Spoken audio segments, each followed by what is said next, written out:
أعوذ بالله من الشيطان اللعين الرجيم بسم الله الرحمن الرحيم الحمد لله رب العالمين الصلاة والسلام على أشرف الأنبياء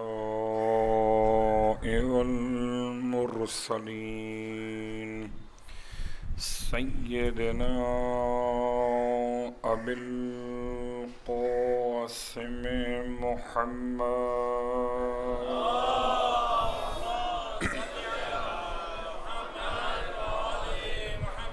وعلى أهل بيته الطيبين الطاهرين واللعنة الدائمة على أعدائهم أجمعين أما بعد فقد قال الله تبارك وتعالى في كلامه الحميد وفرقانه المجيد قوله الحق وهو أصدق القائلين بسم الله الرحمن الرحيم فلا أقسم بمواقع النجوم وإنه لقسم لو تعلمون عظيم وإنه لقرآن كريم في كتاب مكنون لا يمسه إلا المطهرون وقال أيضا إنما يريد الله ليذهب عنكم الرجس أهل البيت ويطهركم تطهيرا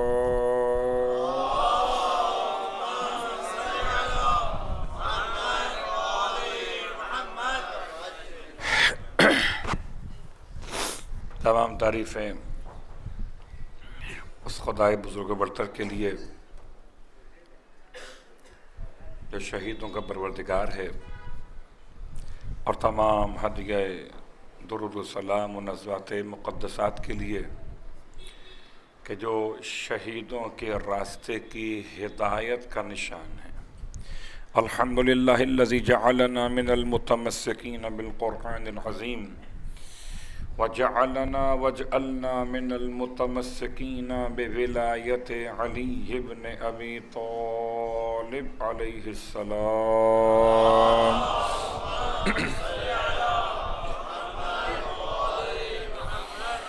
عظم اللہ اجورنا و اجورکم بمصابنا بالحسین علیہ السلام وجعلنا وإياكم إن شاء الله من الطالبين بثأره مع وليه الإمام المهدي من آل محمد عليهم السلام۔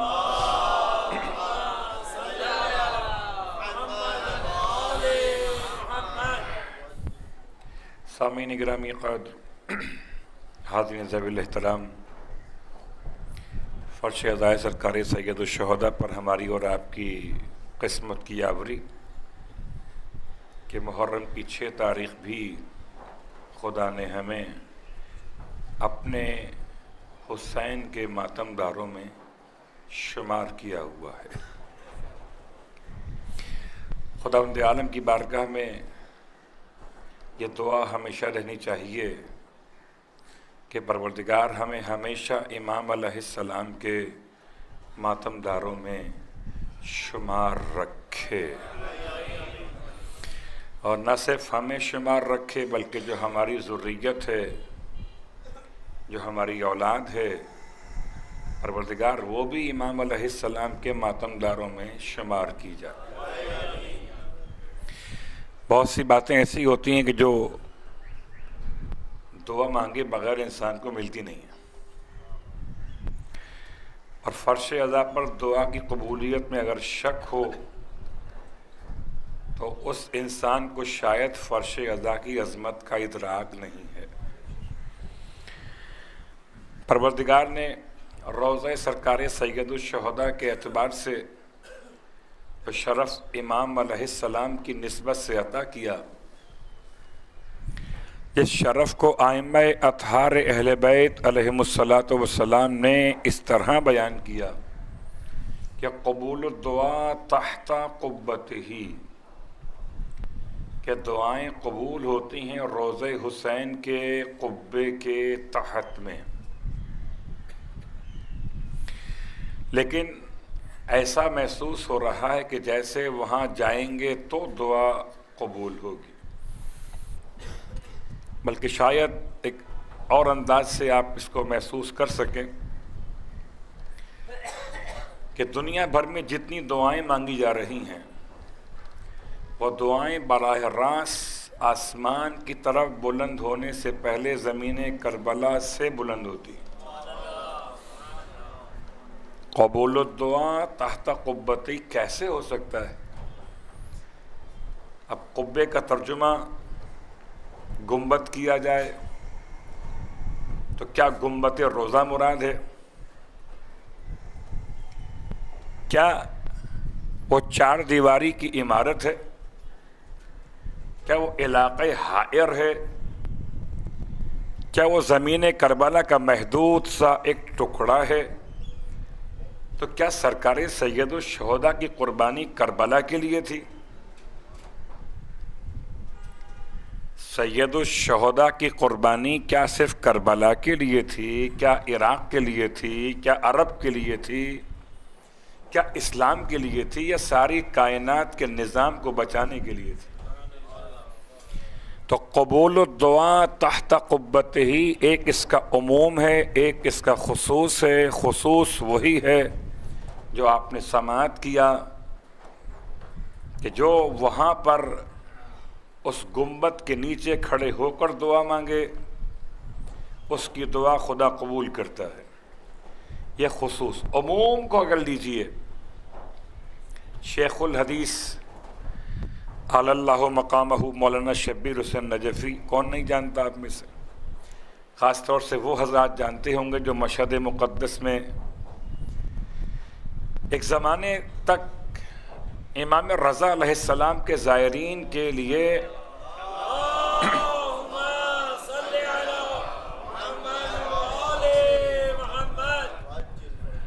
مہمان سرائے امام رضا علیہ السلام کے کھانے کے کوپن یا جو بھی آپ کہیے ٹکٹس وغیرہ کہہ لیجئے، وہ مرحوم اپنے ہاتھ سے دیا کرتے تھے. یعنی اب تک نگاہوں میں منظر محفوظ ہے کہ آرام گاہ حر عاملی کے ساتھ آفس ہوتا تھا سین انقلاب میں. یہ تمام باتیں اس لیے کہ میں آپ کو اس عظیم شخصیت کی طرف متوجہ کروں. نام بھی بڑا خوبصورت، شبیر حسین نجفی. اتنی احادیث یاد کی تھیں قبلہ نے کہ ان کو اس دور کے علماء نے شیخ الحدیث کا نام دیا تھا. ہمارے یہاں مشکل ایک مسئلہ ہے کہ لوگ احادیث کو بہت کم یاد کرتے ہیں، اور اگر یاد بھی کر لیتے ہیں تو عمل کرنے کا خیال نہیں آتا. تو یاد تو ہو جاتی ہیں مگر عمل نہیں ہوتا. مرحوم کہا کرتے تھے کم از کم اتنا تو عمل کر لو کہ حدیث کی زکوٰۃ تو ادا ہو جائے.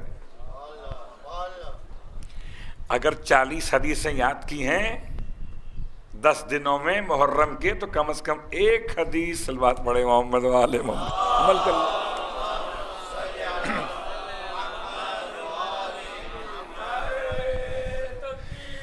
اللہ اکبر. یا رسول اللہ.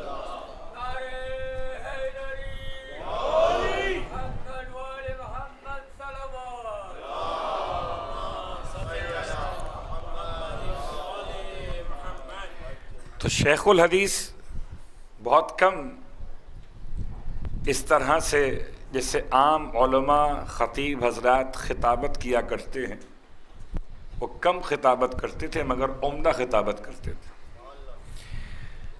انہوں نے حدیث اسی روشنی میں کہ قبول الدعا تحت قبتہ ہی بیان کی.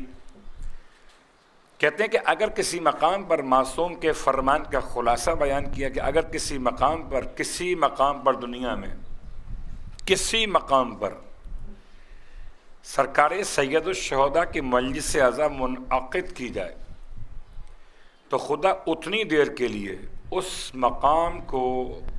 مقام کی فضاؤں کو روضہ حسین کے گنبد کے برابر کر دیتا ہے۔ اس لیے میں نے آپ کو زحمت دی کہ جب کبھی فرش ازا پر آئیے تو اس خلوص کے ساتھ دعا مانگیے جیسے روضہ حسین کے گنبد کے سائے میں دعا مانگتے۔ اور پھر اس تمہید کے ساتھ میں آپ کو کل اس مقام پر لا کر بات کو مکمل کر رہا تھا کہ پروردگار کا بڑا احسان کہ اس نے اپنے حبیب ختم یہ مرتبہ صلی اللہ علیہ وآلہ وسلم کے ذریعے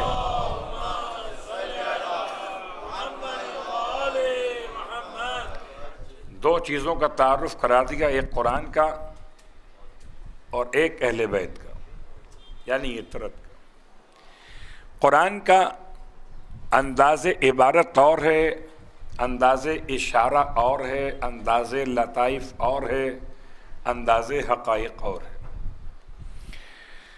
آئیے چھوٹی سی ایک مثال آپ کی خدمت میں عرض کرتے ہوئے بات کو آگے بڑھا دیں۔ سورہ مبارکہ والتین، سورہ مبارکہ والتین، اس کی تلاوت کا خاص اثر ہے۔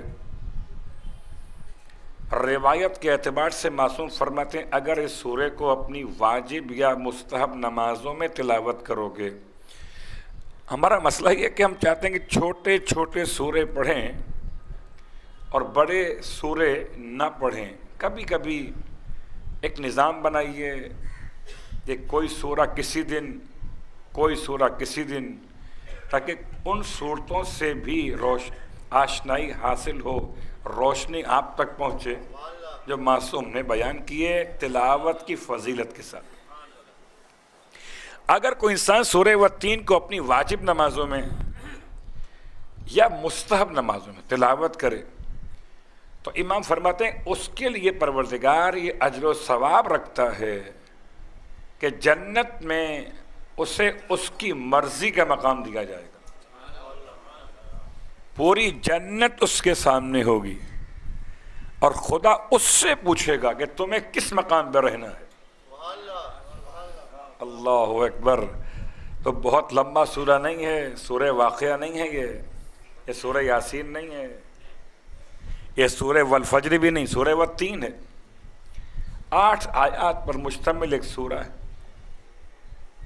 آئیے اس کے عبارت کیا ہے، اس میں اشارہ کیا ہے، پھر سرکار سید الشہداء کے کل کے فرمان سے بات کو منسلک کرتے ہوئے ہم آگے بڑھیں گے۔ والتین والزیتون وطور سینین وہذا البلد الامین۔ میں پورا سورہ نہیں پڑھوں گا، خالی یہ 4 حصے، 4 قسمیں جو خدا نے استعمال کی۔ اب ایک عبارت ہے والتین والزیتون وطور سینین وہذا البلد الامین۔ اس عبارت کو چومیے، آنکھوں سے لگائیے طہارت کے ساتھ، تو یہ آپ کے لیے باعث برکت ہے۔ عبارت ہے قرآن مجید۔ قرآن کو دیکھنا بھی عبادت، قرآن کو سننا بھی عبادت، قرآن پہ عمل کرنا بھی عبادت اگر سمجھ میں آ جائے۔ تو یہ 4 جو قسمیں مالک نے کھائیں، ان کا ترجمہ کیا ہے؟ 3 کہتے ہیں انجیر کے درخت کو، زیتون کہتے ہیں، زیتون خاص ایک پھل، زیتون کے درخت کو، یعنی جو اردو میں زیتون ہے وہی عربی میں ہے۔ طور سینین کہتے ہیں ایک خاص پہاڑ کو جس پر موسیٰ علیہ السلام گئے تھے اور توریت کی تختیاں لے کر آئے تھے۔ وہذا البلد الامین کہتے ہیں شہر امین یعنی مکۃ المکرمہ کو۔ یہ ہو گیا اس کا ترجمہ۔ لیکن کیا یہ چاروں باتیں، 2 درخت، ایک پہاڑ، ایک شہر، ربط ہے یا ربط کے بغیر؟ 2 درخت، ایک پہاڑ اور ایک شہر، پروردگار کیا کہنا چاہتا ہے؟ لقد خلقنا الانسان فی احسن تقویم. خدایا ہم تو شہر میں رہتے ہیں، ہم نے نہ انجیر کا درخت دیکھا، ہم نے نہ زیتون کا درخت دیکھا، ہم نے نہ کوہ طور سینا کو دیکھا، اور اب تو بڑا مہنگا ہو گیا نہ مکے کے شہر کو دیکھا. صلوات پڑھیں محمد و آل محمد.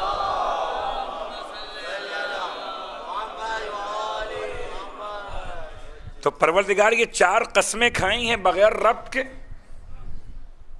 کیا آپس میں تعلق ہے؟ انجیر کیا ہے، زیتون کیا ہے، طور سینین کیا ہے، بلد امین کیا ہے؟ اور پروردگار اگر ربط کے بغیر قسم کھائے تو خلاف فصاحت و بلاغت ہے، اور وہ مالک فصاحت و بلاغت کا پروردگار ہے. اس کا بندہ علی جیسا ہو، اس کے خطبے بلاغت کا راستہ سمجھائیں. جو علی کا رب ہو، جس کے الفاظ فصاحت کے باب کھول دیں، اسے خبر نہ ہو کہ فصاحت کیا ہے، بلاغت کیا ہے.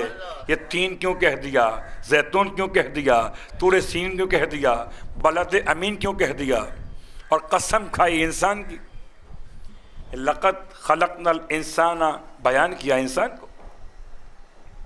آئیے اس کو آسان کرتے. صلوات پڑھے محمد و آل محمد.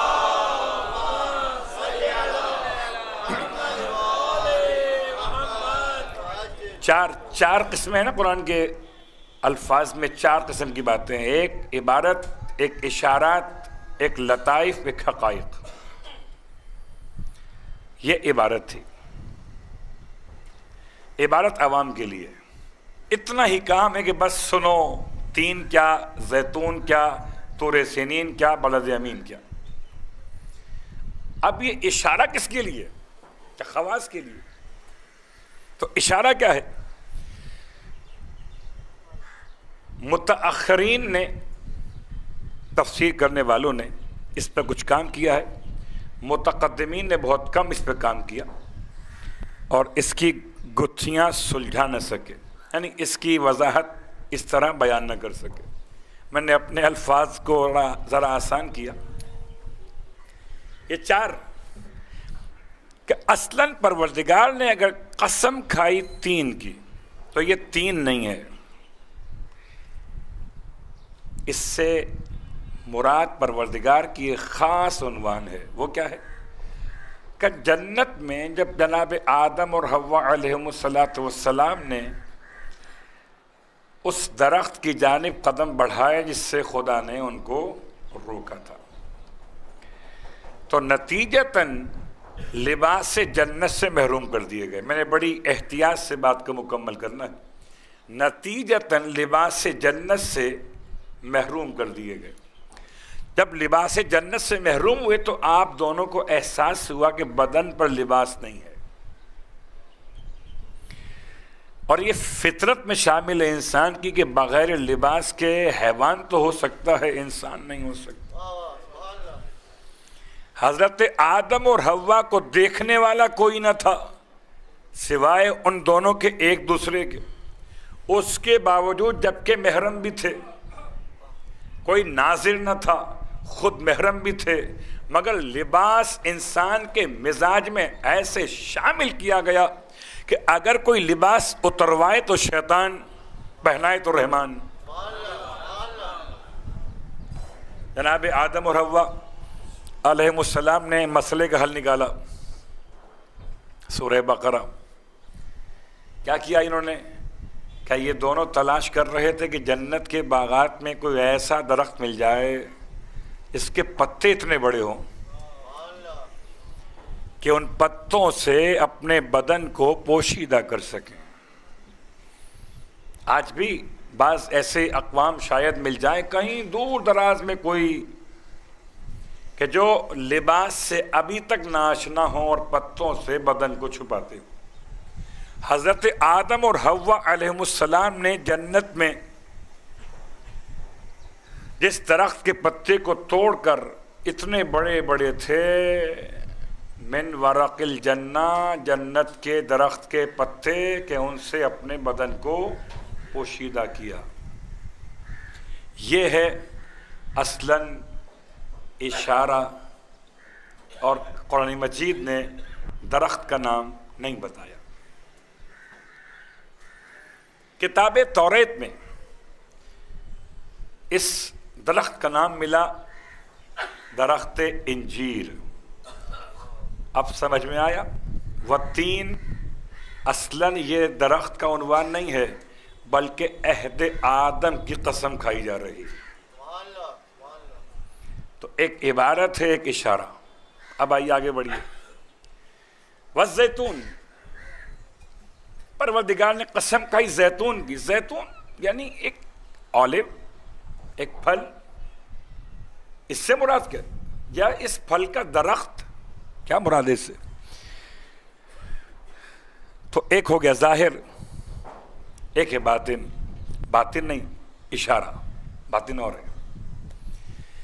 اور اس اشارے کے لیے اب آئیے تلاش کی. جناب نوح علیہ السلام کا زمانہ ہے، اور نوح علیہ السلام کشتی میں اپنے خالص مومنین کو بٹھائے ہوئے جا رہے ہیں. اور قبلہ کشتی کا سفر کچھ وقتوں کے لیے تو اچھا لگتا ہے، لیکن اگر مسلسل ہو جائے تو بوریت بھی ہو جاتی ہے. یہ صرف مثال کشتی کی نہیں ہے، بلکہ اور بھی بہت سی مثالیں ہو سکتی. اب اتنا پانی تھا، اتنا پانی کہ پہاڑ ڈوب چکے تھے. یعنی سطح زمین ختم ہو چکی تھی نگاہوں کے سامنے سے. اتنا پانی تھا کہ پہاڑ پانی کے اندر ختم ہو چکے تھے، یعنی ڈوب چکے تھے، دکھائی نہیں دے رہے تھے. وہ ایک ہی پہاڑ تھا بڑا والا، جس پر کہا تھا سورہ ہود کے الفاظ کے مطابق جناب نوح علیہ السلام کے ایک بیٹے نے جب بابا نے کہا کہ آؤ بیٹا بیٹھ جاؤ ہمارے ساتھ، تو کہنے لگا نہیں، مجھے یہ پہاڑ بچا لے گا. پتہ نہیں کیا بات ہے کہ جو نبی سے بھاگتا ہے اسے پہاڑ مل جاتا ہے. اب بچائے نہ بچائے اور بات ہے.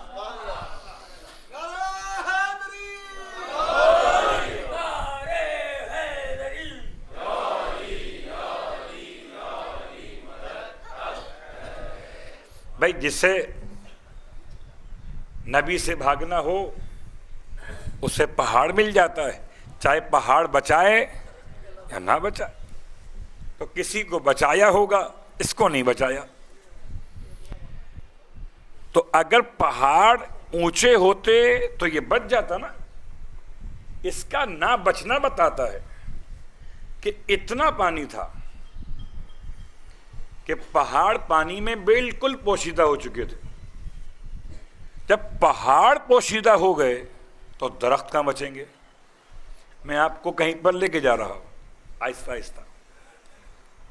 اتنا پانی ہے کہ پہاڑ دکھائی نہیں دے رہے، تو درخت بھی آنکھوں کے سامنے سے اوجھل ہو گئے. اتنا پانی کہ صرف کشتی چل رہی ہے، تا حد نگاہ صرف پانی اور صرف پانی. ایک دن جناب نوح علیہ السلام کے بعد ساتھیوں نے جملہ کہہ دیا، اللہ کے نبی اب تو بوریت ہو گئی، کہیں کچھ دکھتا ہی نہیں سوائے پانی کے. کچھ تو دکھائی دے، کوئی درخت دکھائی دے، تو زمین تو دکھائی دے کم از کم. اس کا مطلب ساتھی کبھی بھی قابل اعتبار نہیں رہتے. کشتی میں چل رہے ہو، کھانا پینا مل رہا ہے، نبی کے ساتھ ہو، پریشانی کس بات کی؟ بات پڑھے محمد والے محمد.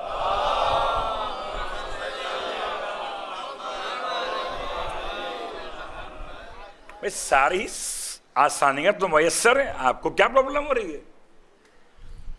بس یہ انسان کا مزاج ہے کہ یکسانیت سے گھبرا جاتا ہے. کہنے لگا صحابی اللہ کے نبی کا، نوح علیہ السلام کا، کہ جی دکھائیں کہیں تو زمین دکھائیے.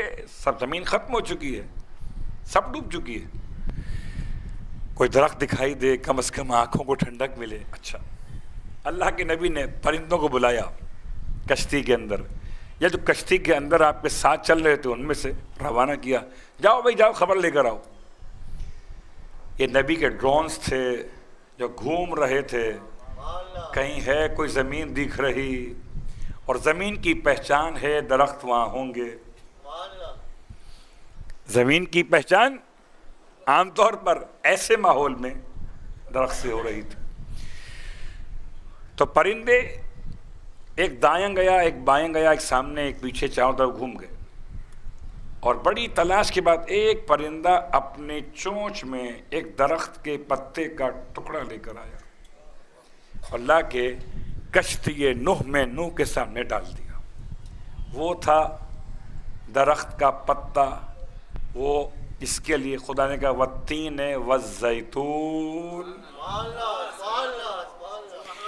اب خدا زیتون کی قسم نہیں کھا رہا، عہد نوح کی قسم کھا رہا۔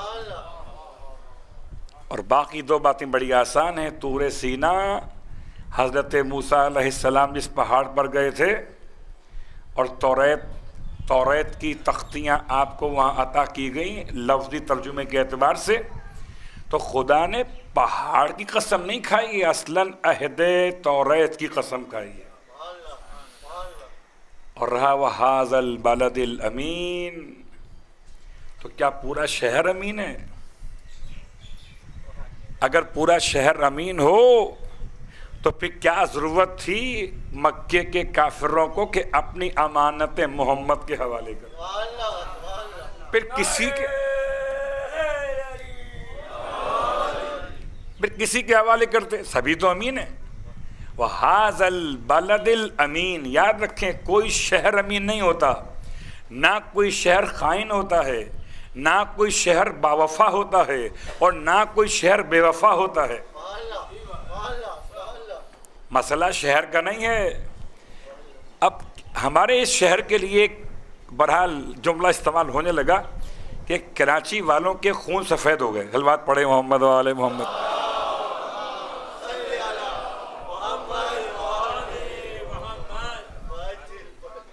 بھائی آپ سے بڑی معذرت کہ یہ جملہ میں نے استعمال کیا اس لیے کہ حیدرآباد سے ایک صاحب آئے ہوئے تھے، میر بخار سے آئے ہوئے تھے، کہیں اور کسی علاقے سے آئے ہوئے تھے۔ اب وہ صبح فون کرتے ہیں تو آپ مصروف، شام کو آپ مصروف، وہ پریشان ہو گئے، گھر میں آ بھی گئے تو آپ نہیں مل رہے۔ تو انہوں نے کہہ دیا کہ عجیب شہر ہے۔ تو شہر کا خون سفید نہیں ہوتا، نہ شہر باوفا ہوتا ہے، نہ شہر بے وفا ہوتا ہے۔ سٹیز جب شہر کی صفات ہی نہیں ہیں تو کیا خدا کو نہیں معلوم تھا؟ وہ کہہ رہا ہے هَذَا الْبَلَدِ الْأَمِينَ، سمجھیے تو صحیح کہ خدا کی نگاہ میں شہر کوئی ہوتا ہی نہیں ہے، اس کو ہی خدا شہر کہتا ہے جہاں محمد کا وجود ہو۔ یہ تمہارا شہر اور ہے۔ جب بات شہر پہ آ گئی تو سن لیجئے سرکار ختمیہ مرتبہ صلی اللہ علیہ وآلہ وسلم،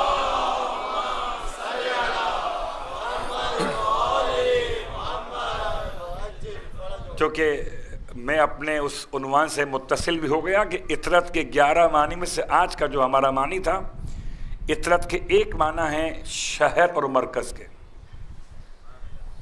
خود بخود بات وہاں تک پہنچ گئی تو میری زحمت آسان ہو گئی۔ اطرت کے 11 معنی میں سے ایک معنی ہے شہر اور مرکز۔ اللہ کے رسول نے ارشاد فرمایا، متفق علیہ حدیث، جسے تمام صاحبان اسلام نے بڑی محبت کے ساتھ یاد رکھا۔ وہ الگ بات ہے کہ حدیث کو یاد رکھا، مقصد حدیث بھول گئے۔ انا مدینۃ العلم وعلی بابوہا،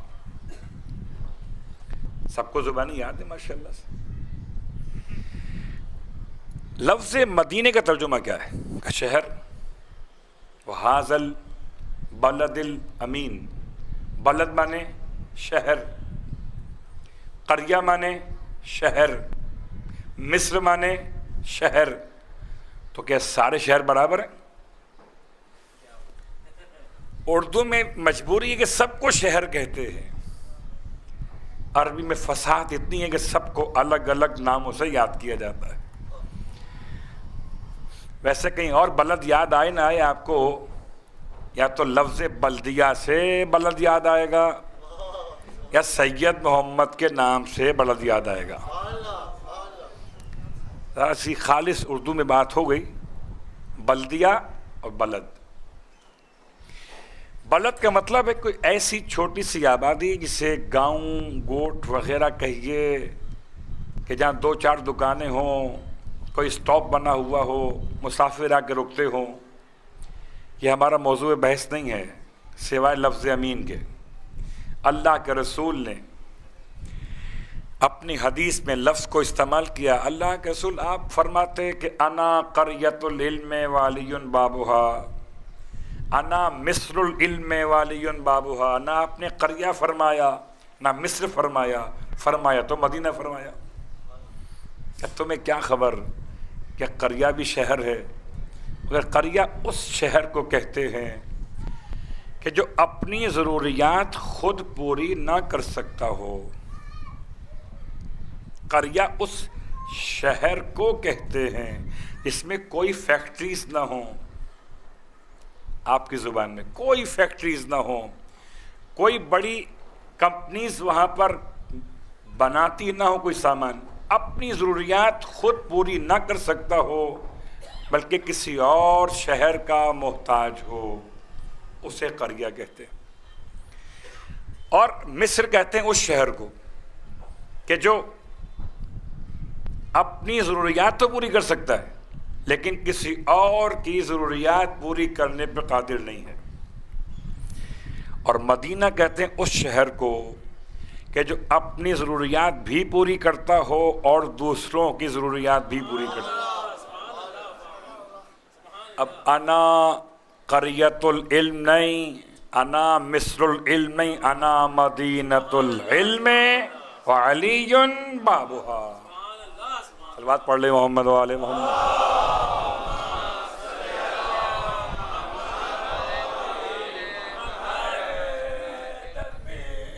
اللہ اکبر یا رسول اللہ۔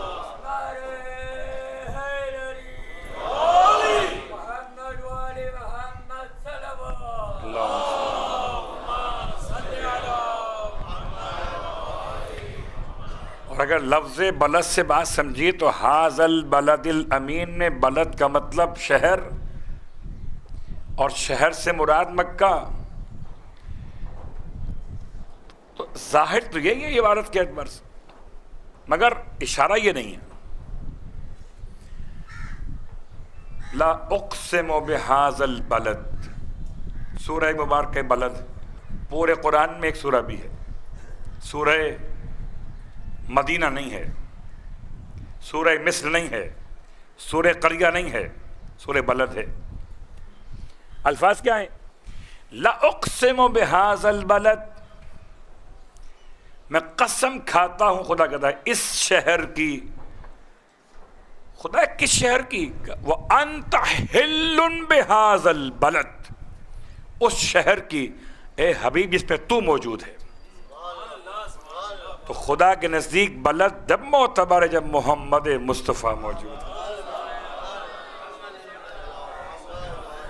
اب اگر مکے میں ہو تو مکہ ہے، مدینے میں ہو تو مدینہ ہے، کربلا میں ہو تو کربلا ہے، نجف میں ہو تو نجف ہے، اور اگر آپ کے شہر میں ہو تو آپ کا شہر۔ وَأَنْتَ حِلٌّ بِهَذَا الْبَلَدِ، کیسے معلوم ہوگا پروردگار کے پیغمبر کے شہر میں؟ کہا والدن وما ولد، قسم میں ایک والد کی اور قسم ہے اس کی اولاد کی۔ صلوات پڑھے محمد و آل محمد۔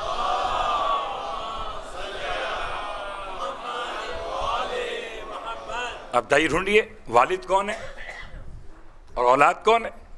آپ کا نام ہے، آپ بھی تو والد ہے نا، آپ کی بھی اولاد ہے، تو کیا سورہ بلد نے آپ کی قسم کھائی ہے؟ کہ نہیں، والد سے مراد جناب آدم ہے، آدم تو معصوم ہیں، تو کیا آدم کی ساری اولاد بھی معصوم ہے؟ وما ولد. اور خدا غیر معصوم کی قسم کھائے تو قسم بخدا خدا کیوں ہو؟ قسم کا اعتبار ہے ذات خدا کی عصمت کے اعتبار سے. والدن وما ولد، میں جاندار افراد کی قسموں کی بات کر رہا ہوں. مجھے بھی احساس ہے کہ والتین والزیتون وطور سینین نہیں، جاندار. والدن وما ولد، قسم ہے والد کی، قسم ہے اولاد. یہ اولاد کون سی ہے؟ اولاد سمجھ میں جب آئی جب والد سمجھ میں آ جائے، اور اگر والد سمجھ میں آ گئے تو سمجھیے کہ انت حل بہذا البلد.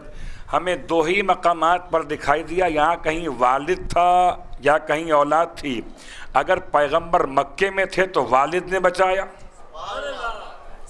اور مدینے میں تھے تو اولاد نے بچایا. ابو طالب وہاں تھے، علی ابن ابی طالب یہاں.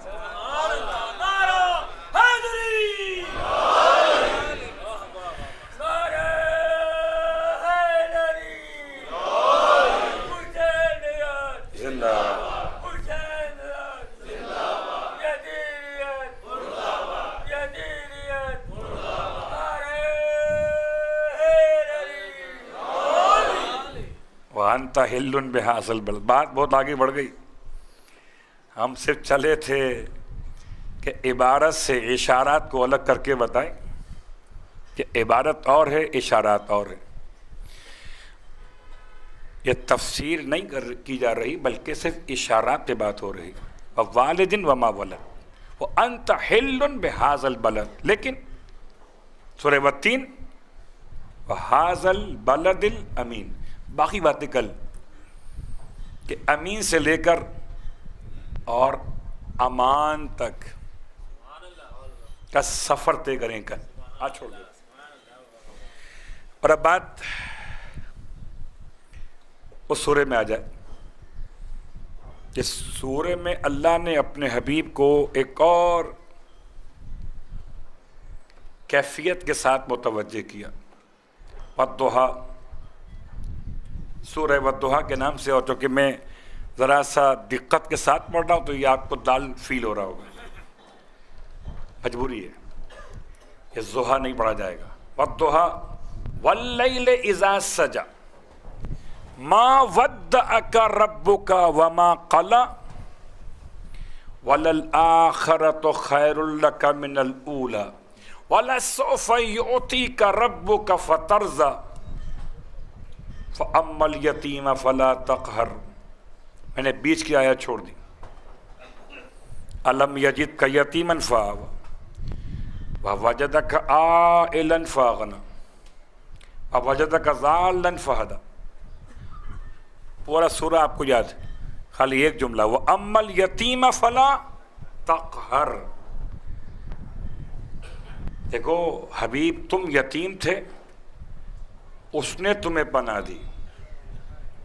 یہ وہ کون ہے آپ خوب جانتے ہیں. اب عبارت تھی عوام کے لیے، اشارہ ہو گیا خواص کے لیے. فرش ازا کی برکت نے آپ کو عوام سے نکال کر خواص میں ڈال دی، ورنہ قبلہ آپ بھی سر ہلا ہلا کے قرآن ہی پڑھ رہے ہوتے. صلوات پڑھے محمد علیہ.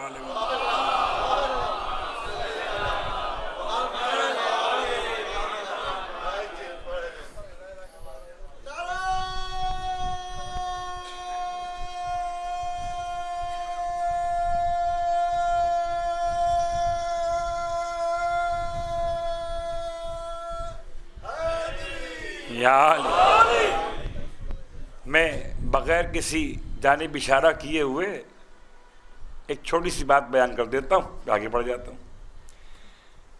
ایک عربی ادب میں ہم ایک نام پڑھتے تھے نحوی ماہر علم کا، جو علم نحو کا بڑا ماہر تھا، اخفش. اخفش کا مسئلہ یہ تھا کہ اس کے ساتھ مباحثہ کرنے والا کوئی تھا نہیں. تو اس نے مباحثے کے لیے بکری پال لی تھی، کسی کی طرف اشارہ کیے بغیر۔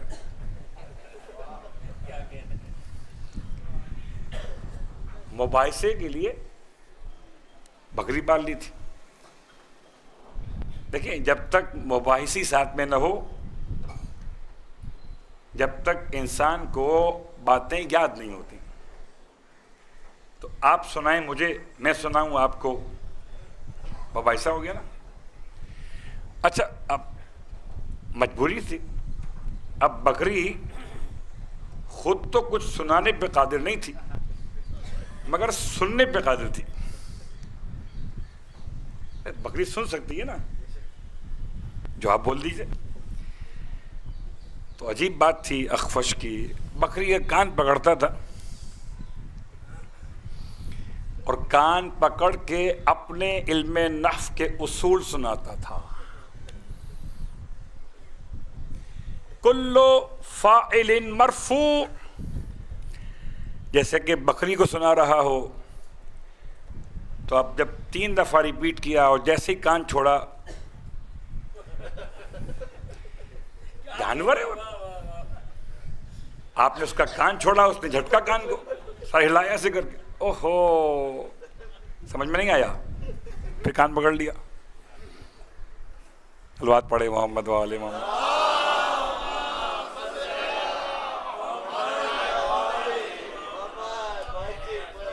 عبارات اور ہیں، اشارات اور ہیں، عبارات اور ہیں، اشارات اور ہیں۔ فرش ادا کی برکت نے آپ کو عوام سے نکال کر خواص میں رکھ دیا۔ اب آپ قرآن سن کے سر ہلا کے انکار نہیں کرتے، بلکہ قرآن آپ کے قلب سے قریب ہوتا ہے۔ آل محمد کی برکت ہے۔ علم یجد کا یتیمن فآوا، آپ نے سمجھا فرش ازا سے۔ آوا کون ہے؟ آوا کا مطلب کیا ہے؟ اس کی مراد کون ہے؟ پروردگار نے جب اپنے احسانات بتائے اپنے حبیب کو، پھر کہا فَأَمَّا الْيَتِيمَ فَلَا تَقْهَرْ۔ دیکھو، اب کسی یتیم کو جھڑکنا مت۔ فی الحال میں اس کے عبارت پہ اکتفا کرتا ہوں، اس کا اشارہ چھوڑتے ہوئے۔ فَأَمَّا الْيَتِيمَ فَلَا تَقْهَرْ، یتیم کا بڑا مسئلہ۔ بروایت امام محمد باقر علیہ السلام،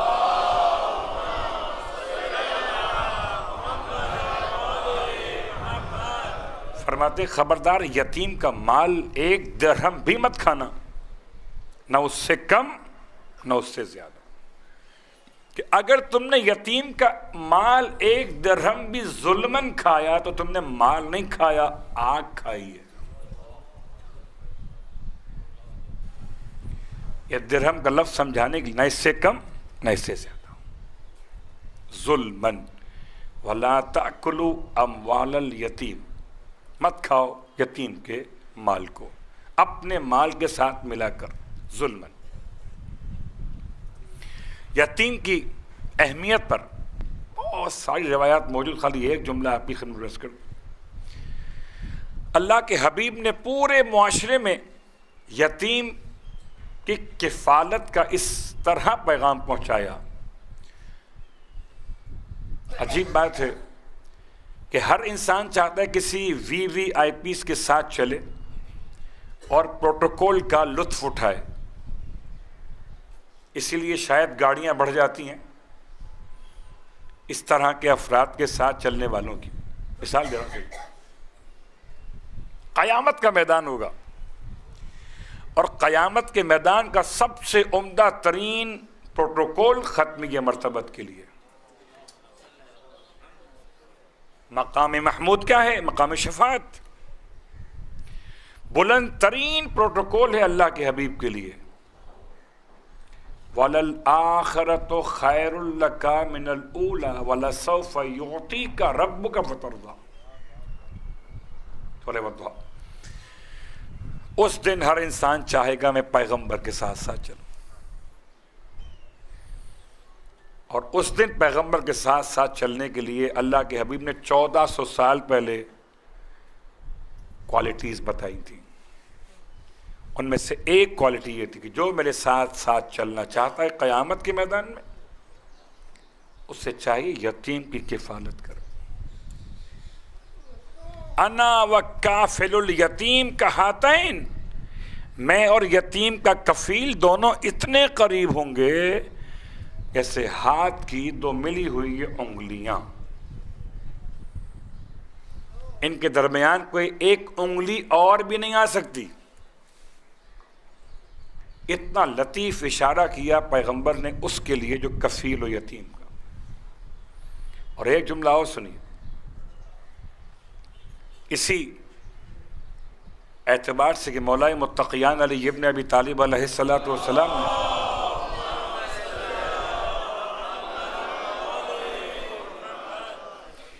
یتیموں پہ اتنی شفقت کی، اتنی محبت کی کہ تاریخ مولا کی شفقت کی مثال لانے سے قاصر ہو گئی. حد تو یہ کہ میرا مولا فرماتا تھا کہ یتیموں سے کہ جاؤ اپنے آپ کو یتیم مت سمجھا کرو، اور اگر تمہیں کوئی بازار میں کوئی باہر کا فرد یتیم کہے تو منع کرنا کہ ہم یتیم نہیں ہیں. وہ پوچھے تو کس کی اولاد ہو، تمہارا باپ کون ہے؟ پھر کہا ہم علی کے بیٹے، ہمارا باپ علی. اسی لیے جب یتیم بچوں کو کوفے کی خبر ہوئی کہ طبیب نے، جراح نے ہمارے بابا کو سر کے زخم کے علاج کے لیے دودھ پینے کا مشورہ دیا، چھوٹے چھوٹے بچے اپنے اپنے گھروں سے نکل کر دودھ کے چھوٹے چھوٹے کوزے لے کر خدمت امام پہ کس لیے آئے ہو؟ کہ اپنے بابا کی خدمت میں دودھ پیش کرنے آئے. اتنی محبت کی میرے مولا نے یتیموں سے. اور رونے والوں آج ایک یتیم کا ماتم کرو گے، بخل سے کام نہ لینا کہ یتیم پہ شفقت کا انداز ایک یہ بھی تو ہے کہ اس پر تعزیت پیش کی. اجلکم علی اللہ. یتیم کون ہے؟ کربلا میں امام حسن مجتبیٰ کا لخت جگر کربلا پہنچتے پہنچتے شہزادے کا سن 13 سال کا ہو گیا تھا. اس کا مطلب جب بابا شہید کیے گئے تو یہ 2 سال کا تھا، اور 2 سال کا قاسم اپنے بابا کے چاروں طرف گھومتا تھا، بابا کے دہن پر لگے ہوئے خون کو دیکھتا تھا، جگر کے ٹکڑوں کو نکلتے ہوئے دیکھتا تھا. رونے والوں آپ کو اندازہ ہو جائے گا کہ گھر میں اگر چھوٹے بچے ہیں اور بڑے کو کہیں چوٹ لگ جائے اور خون نکلنے لگے، بچہ پہلے تو ہراساں ہو جاتا ہے، اور اگر ہمت کرے تو بابا یا ماں کے چہرے سے خون کو صاف کرنا چاہتا. یہ 2 سال کا شہزادہ کبھی اپنے بابا کے ریش کو صاف کرتا تھا، کبھی اپنے بابا کے ہونٹوں کو صاف کرتا تھا. میں کہوں گا قاسم، ارے آپ نے بابا کے ہونٹوں کے خون کو صاف کر لیا. ارے کربلا میں ایک اور بیٹی بھی ہوگی جس کے بابا کا سر خون میں غلطہ ہوگا. اجلکم علی اللہ. اور رونے والا ہائے وہ مدینہ تھا. جتنے بیٹھے ہوئے ہیں ماتمدار، ہو سکتا ہے آپ میں سے اکثر نے امام ضامن باندھے ہوئے ہوں، کوئی تعویذ کوئی دعا باندھی ہوئی ہو. ایک طریقہ ہے توسل کا یہ بھی. اور یہ جو باندھے جاتے ہیں کس لیے باندھے جاتے ہیں؟ کہ یہ حرز ہے عزاداروں کے لیے، یہ حرز ماتمداروں کے لیے. یہ پہن لیجئے، رکھ لیجئے اپنے پاس. کیا ہوگا اس سے؟ کہ اس سے آپ محفوظ رہیں گے آفتوں بلاؤں سے. تو حرص کا ایک عنوان یہ کہ بلاؤں سے آفتوں سے حفاظت کے لیے پہنا جاتا ہے. ہائے حسین،